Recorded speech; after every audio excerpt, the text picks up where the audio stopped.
Let me show you my chicken coop. It's mobile. It's got this cool automatic door. I can pull it around with my ATV so I never have to have it in the same spot. It's got these super cool nesting boxes. It's got this special wire floor that means I never have to clean it. And then it's got plenty of space for all my girls. Now you might see a dream coop like this and say, gosh, that seems really hard to build, but it wasn't hard to build at all. Let me show you. So as you guys know, my chickens and geese have been living together in one spot, this hoop coop, for the last, about 4 months now, pretty much the duration of the winter. And while it initially worked wonderfully, we had some issues with wind damage that actually cut the size of the coop in half. And so I've solidified it in a way that it's not gonna rip further, but it's about half the size that I originally intended it. And meanwhile, a lot of the real estate has been taken over by nesting mama gooses who have been sitting here on clutches of eggs, like you see this one that the mama just got up to go take care of, and this one that the mama just got up to take care of. And we've had this gal who's been underneath this chicken roost for darn near 20 days now. And basically that has meant that my chickens don't have a great place to live. What you hiding under there, girl? Steal it? Take it easy. This'll be my breakfast. Now I have a unique job for my chickens this year. My plan is to take a big chunk of my flock, including Buck the rooster, and have them live out on the pasture with my cattle. And the idea would be the chickens will follow the cattle on the pasture, usually being a couple days behind, and the chickens will pick through the manure, eat all the fly larvae and help control my insect populations while simultaneously producing eggs for our farm. But the only problem is I need a bigger and better mobile chicken coop. And so my plan is to build one. Release the Kraken!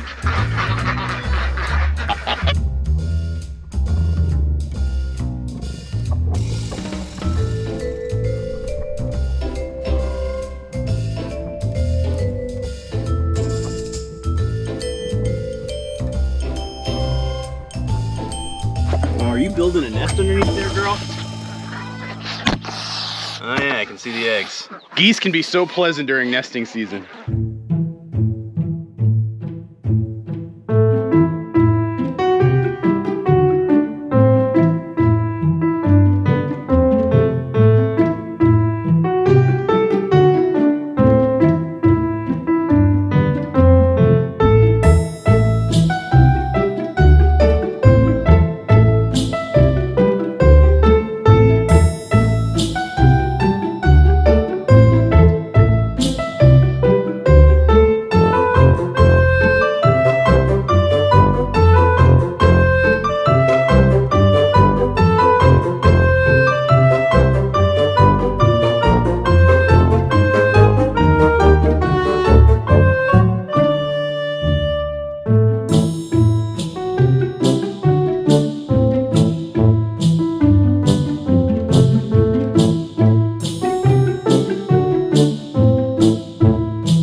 See, this is an automatic door where it's got a special sensor where it opens the door 20 minutes after sunrise and then closes the door 20 minutes after sunset. That way my chickens can get in and out. In and out.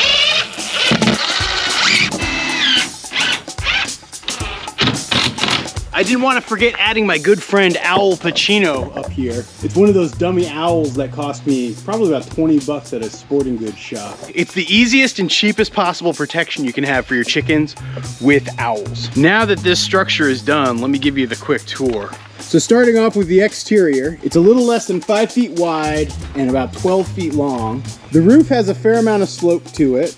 It's about 4 feet on this side and 6 feet on this side. Right before the end of last year, I actually bought this trailer kit. I got it online and it was actually really cheap. It was only 350 bucks when I bought it. I actually just looked online as I was doing the price comparison to try to do a total budget for building this thing, and it's gone up way in price. Let's go inside. You can see we've got plenty of roost space. I should easily actually get about 30, maybe even 40 birds in here. I'll probably need more nesting boxes if I have more birds though. This nesting box kit was actually something I picked up off of Craigslist. They had never assembled it or used it. It was just like in opened boxes and it was missing some of the parts. But I feel like I've been able to jury rig it together pretty well. It's got this awesome little protective roosting bar so I can keep them from sleeping inside of here. It's a roll-away nesting box. They sit up here, they lay the egg. Egg then just rolls down here and drops in here and it keeps it clean from manure. Then I can just open this up and pick them out. So I put this stair step on, so if I want human access, I can easily go inside. I gotta be careful though. I gotta make sure I have a way to unlock this door so I don't lock myself in. Wait, you gotta let me out of here, Rosalita! I also installed a solar lamp. So this lamp will go on at night. It's just a way to sort of deter some predators maybe a little bit. This thing is pretty airtight from a predator perspective, but you know, they're gonna be out further than the fence, further than Toby Dog and Abby Dog, and so I wanna make sure they have good security. So between that, the coop door, they should be good. I also built this little ramp out of some scrap wood that I used on the trim. Now, one thing you might notice is that there's no windows, and that's because I built in these skylights using clear roofing panels. It felt like kind of an elegant solution, so I wanted to give it a try. Hopefully it works out well. Now you notice I probably built this narrower than I needed it to be. I could have easily extended the frame of the building out another foot this way and another foot that way. I opted not to though, because I'm gonna be having to take this in some rough and tumble places, and I really want good stability, and so having those wider wheelbases keeps it from having a greater tipping risk. I also considered putting like a gutter on the back of here and doing water catchment, but the problem there is I'd be worried that if I mounted like a water tank on the side of here, it runs the risk of tipping over, so I opted not to do that. So now I think the only thing left to do is actually get the ATV mounted up to it and move it along. I'll try to bring the chickens in here tonight when they're sleeping. I'll set them up in here, move it, and then in the morning I'll let them out and go free.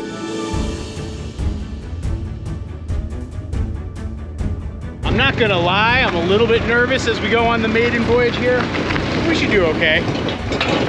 Whoa, this trail is a rockin'. I probably shouldn't come knocking. I think the trick is I just gotta go slow, very slow. If I had to estimate the weight, I don't know. Maybe I'll try to do some calculations right here.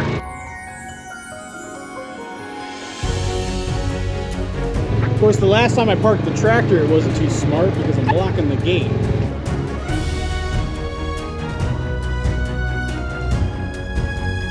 So far, everything seems to be holding up pretty well.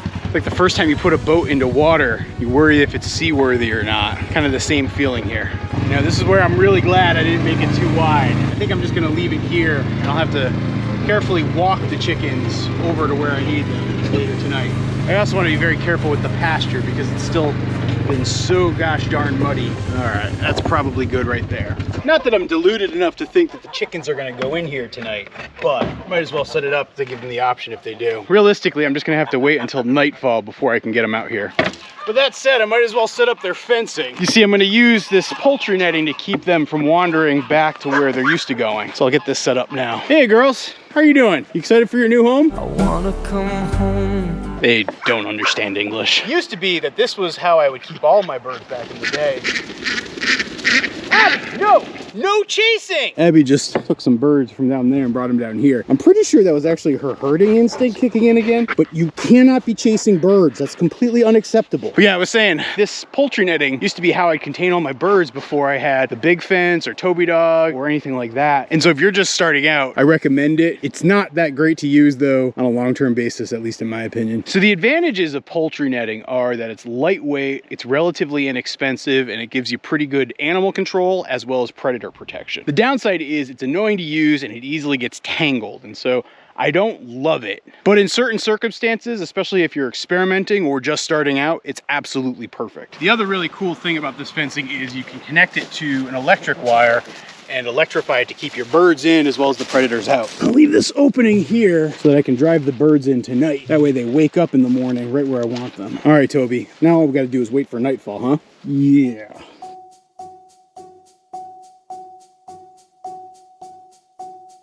Hey Toby dog, you ready to help me out with a little mission I got going here? All right, now it's getting to be near my bedtime, but it's time to do our special little project with the chickens. Abby, I'm gonna need to keep you on lockdown, unfortunately, because this could get a little complicated. I know you're a sweet girl, but I don't want you to screw anything up on me, okay? I feel bad for having to do that to her, but it's for the best right now. All right, now let's sneak in here. And avoid annoying the nesting mama gooses and the protective daddy gooses. And we're gonna take most of these chickens. I'm not gonna take all the chickens because I've got some other experiments I'm gonna be doing around the farm, and I'm gonna be splitting up the flock, but I'm gonna take most of them that are here.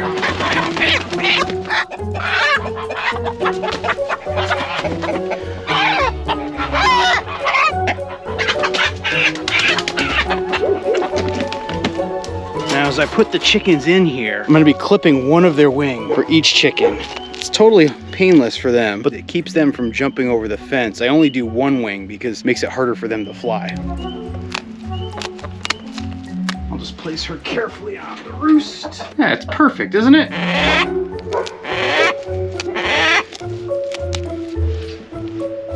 Well, well, if it isn't my buddy Buck the rooster. Easy, Buck. Whoa, easy. Uncle Buck's a fighter.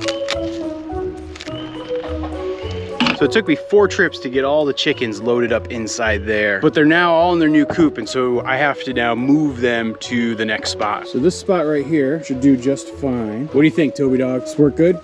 Set their gate up for morning, not gate, ladder. There you go, they should be able to get out. If I do a quick peek inside, looks like they're getting settled. They haven't quite figured out the roost yet. This might be a bumpier night than usual for them. I could hear them squawking while I was driving. They were not happy.